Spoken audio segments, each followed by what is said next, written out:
Hello guys, welcome to my YouTube channel Indian Expats in Netherlands. Today we will cover the topic if you are traveling to Netherlands for the first time, what all things you need to take care while you plan your travel and while you are actually traveling on your date of planned travel. If you are new to my channel, please do hit subscribe button so you get notified immediately whenever such contents are posted, and feel free to put on any comments that you feel is either a good or a bad, or any questions that you may have in the comment section below, and also feel free to like my videos. And with that, let's move on to the next slide, where I've tried to cover what's the most agenda items that we plan to go through. The first being, how do you book the tickets, what are the flight tickets, what you need to take care while check-ins and immigration, and the next in-transit details, and then finally once you reach your destination in Amsterdam. Target audience for this would be students, job seekers, deputation, and even tourists. So, if we start with the first thing that we need to know is the ticket booking. Right? So, how do you book the tickets when you need to come to Netherlands? For that, the process is quite as simple as how we book a domestic ticket in India. You use a portal such as Make My Trip, GoIbibo, or any other travel website and put up your travel destinations. As you see in the second point, the process remains very similar to how you book your domestic tickets in India. Below is the screenshot that I have just pasted from Make My Trip. If you see, I have given my starting point as Bangalore as my boarding point, and I've given Amsterdam, and the airport at Amsterdam, if you see, is known as Schiphol. People pronounce it differently, nothing is right or wrong, but Schiphol is the main airport in Amsterdam. Even if you type AMS, it should automatically suggest you Amsterdam as the airport. I've just given randomly a departure date of 16th and one traveler, and then you can hit on search, which will end up in your search results. Then, once you get the search results, how do you decide which airline you want to book, and what are the costs associated? What are the other things that you need to take care of? There are multiple airlines via which you can plan your travel from India to Amsterdam, whether you're planning it from New Delhi, whether you're planning from Kolkata or Bangalore or any other metropolitan cities. There will be flights which might even be a direct flight or an indirect flight. The more number of breaks you have during the entire journey, the more tiredness you would feel, because it does impact you in terms of the jet lag, especially when the flight takes off and does a landing at any of the intermediate transit points. So my advice or my recommendation to you would be, definitely try to check if you get a direct flight. If not, try to see with flights that have one stoppages. Some few options or common options are Etihad Airways, which has a flight stoppage at Abu Dhabi, or Emirates, which has a flight stoppage at Dubai. Now, the other advantage with having the same airline throughout your journey would be you get your tickets issued at your first boarding point until the entire journey once you reach Amsterdam. However, if there is a change of the airline, you will not have all the tickets issued, and you will have to go to different counters at different points to get your boarding passes issued. We'll cover that in our later sections as well. Let's assume we opted out for Etihad Airways, and as I said, Etihad Airways, if you see the screenshot that I have pasted, is from Bangalore to Abu Dhabi, and then from Abu Dhabi to Schiphol Airport. Now, what you need to pay attention is the time that is mentioned on the portal, right? Those are usually the local time, which means this time that you see over here is 9:50. Now 9:50 is my time in Bangalore. There is a 4 hour 20 minutes of travel to Abu Dhabi, which is in UAE. This time is mentioned in IST 9:50. However, the 12:40 time which is mentioned is in GST, which is the Gulf Standard Time, and is generally 1.5 hours behind India. So, Your question would be, if I start at 9:50 and if the travel time is 4 hour 20 minutes, why is it just showing 12 hour 40 minutes? Because the difference between 12:40 and 9:50 is not 4 hour 20 minutes. And this is what I'm trying to explain, that this time that you see is the local time of Abu Dhabi. This is the local time of India. Same goes true of your next departure, which is from Abu Dhabi at 14:25, reaching Amsterdam at 18:55. And it is explained similarly. So 14:25 is your local time at Abu Dhabi. You will have to travel for 7 hours 30 minutes. However, once you reach Amsterdam, the local time at Amsterdam would be 6 or 18:55 in the evening. It's on the same day. So your total travel time would still be somewhere around 11 hours or 11 to 12 hours in this case. And if you see, it clearly mentions the change of planes is 1 hour 45 minutes layover in Abu Dhabi, which is even shown by the difference between 14:25 and 12:40. I hope this makes sense and is clear. You can also see the airlines also mention what kind of travel or what kind of flights would be provided. So in the first flight in my screenshot from Bengaluru to Abu Dhabi, the airline would be, it's Airbus A321, while from Abu Dhabi to Amsterdam, it's Boeing 787. So you should know that Boeing 787 is quite a huge airline, which is having 4 jets or jet engines and is quite comfortable in the nature. I would definitely cover more on these airlines and along with the pictures in a detailed video separately. But for now, the thing to be cautious is what ticket time is being used on the screen portals. Moving to next. Finally, the day of travel has arrived. How would you want to plan? So, definitely, what should you carry when you are actually doing the travel? Passport without fail, tickets printed, and the suggestion or recommendation would be arrive at the airports at least 4 hours prior to departure. Now, why the ticket should be printed, right? Many times your phone battery would be quite low, or the network of the operator is not working. In such scenarios, in order to avoid any such last minute changes or nervousness, the suggestion would be to get the tickets printed. You have a hard copy and you go and confidently present at the airport entrance as well as at the airline counters. Now, why should you arrive 4 hours prior to departure?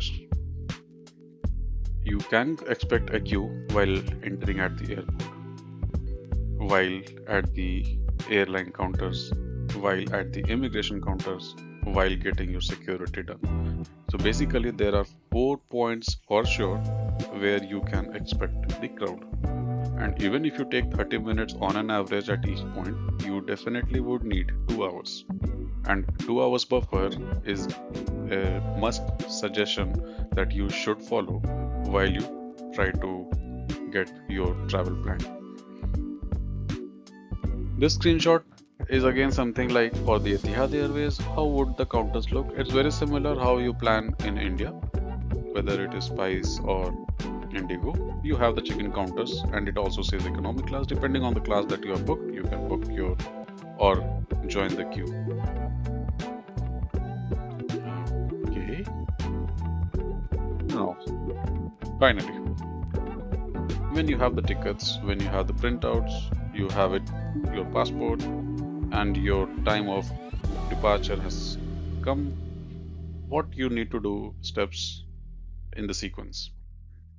Irrespective of whichever airport is your starting point, you definitely need to follow these 5 steps. As I was saying, you enter the airport, you drop your luggage at the airline counter, get the boarding passes issued for the entire journey. Now, the boarding pass for the entire journey, as I was saying in my beginning of the video, might or might not be possible. If your airline is same throughout your journey, they would issue it. However, if the airlines change and they do not have a partnership, you will not have the entire journey boarding pass issued. In that case, in any of those transit points where your airline is changing, you need to get your boarding pass reissued from that point until your final destination. The next point is walk to your immigration counters. Get the security check complete and walk either at the boarding gate or at a lounge or an airline or bank partners lounge, and you can spend a while over there. Finally, immigration counter. Many of us might be the first travelers who are just having their first international travel planned. So you might be thinking across like, okay, what happens at the immigration counter? And this is exactly why I wanted to put up this specific slide, because even in my case, when my first immigration counter I had to go through, I was quite nervous, and I also wanted to see what happens and what does not. So ideally, you should be mentally prepared what can happen at the immigration counter, and hopefully these points would help you out. The moment you go at the immigration counter, the first thing that you need to do is you hand over your passport and the ticket to the officer present at the counter. Now, prior to that, make sure you join the queue, which is respect to the passport you hold. There might be different delegatory officers or different passport holders having different sections within the immigration counters. So make sure you queue up correctly. Once you are there, you hand over your passport and the tickets to the officer. The officer at the counter would check it and validate it that the name printed on the ticket and the passport is exactly the same, and the picture on your passport matches with your picture or with you when you are physically present over at the counter. They might ask you for questions like, what's your purpose of travel? Make sure you don't get nervous and be truthful.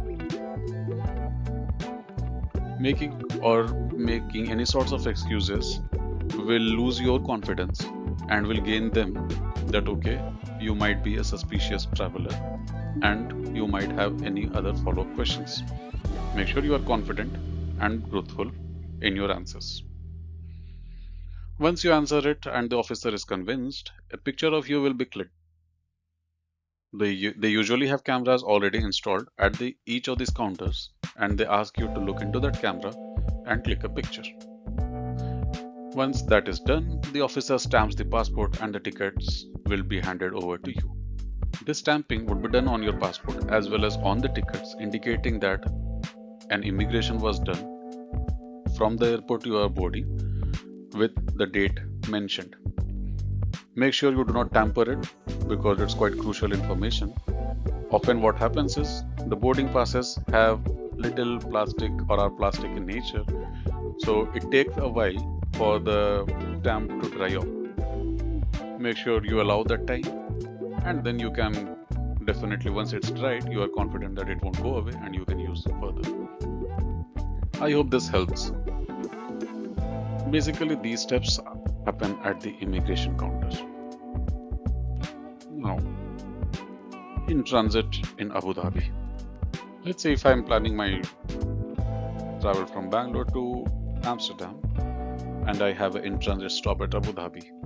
People think, oh, should I go for another immigration? The answer is no. You only need to undergo security check again. Even those cases where you do not have a boarding pass issued until your end journey, there are intermediate counters of each airline where they would reissue or issue you a new boarding pass corresponding to that airline until the point you have a booking with them. So make sure do not get nervous. No immigration needs to happen at Abu Dhabi, and you only need to undergo a security check again. And that's why 1.5 hours for this process is sufficient enough to get things done. Finally, you arrived at Amsterdam. What happens at Amsterdam? Will you be getting an immigration done again? Or should you collect your baggage first? Or what's the process? Walk in until the immigration counter. The moment you get off from your plane, you need to walk to the immigration counter and queue at the non-EU counters only. Why? Because you would see two types of counters, one which is specifically for EU citizens and the other which is specifically for non-EU citizens. You will be surprised that you will not be able to find an easy help for all your questions.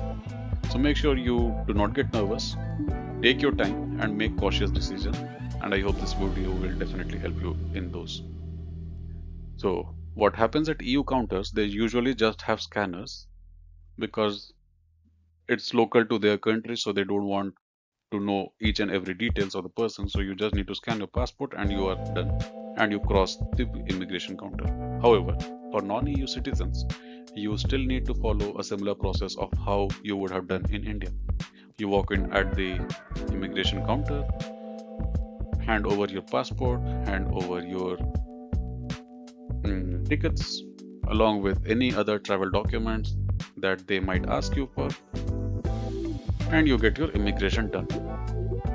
The next question would come in your mind. Oh, will I be asked or will I be asked any other questions? The answer is yes. The immigration counter here can again ask you certain questions. So make sure you do not get nervous and answer them confidently and be truthful. You would also think, would there be another stamping in your passport? And the answer this time again is yes. You will have another stamping done.